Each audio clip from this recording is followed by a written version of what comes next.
விநாயகர் சதுர்த்தினாலே கொழுக்கட்டை தான் ஸ்பெஷல். அதுலேயும் இன்னும் கொஞ்சம் ஸ்பெஷலான கொழுக்கட்டைன்னா அது இந்த பிள்ளையார்பட்டி கொழுக்கட்டை தான். அரிசி, பருப்பு, வெல்லம் எல்லாம் சேர்ந்த ஒரு அருமையான கொழுக்கட்டை தான் இது. இந்த ஸ்பெஷல் கொழுக்கட்டை சேர்த்துக்கு 1 கப் பச்சரிசியை 2 தடவை நல்லா அலசிட்டு 5 நிமிஷம் போல் ஊற வச்சு தண்ணியை சுத்தமாக வடிச்சிட்டு ஒரு காட்டன் துணியில் நல்லா பரப்பி விடணும்.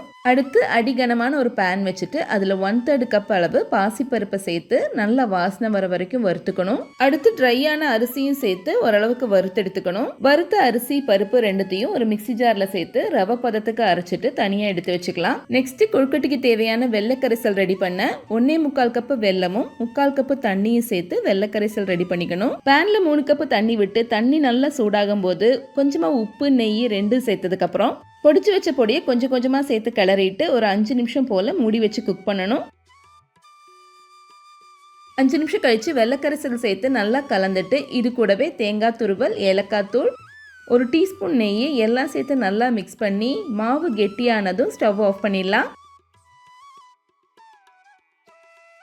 இது ஓரளவுக்கு சூடானதும் தேவையான ஷேப்பில் கொழுக்கட்டையாக ரெடி பண்ணி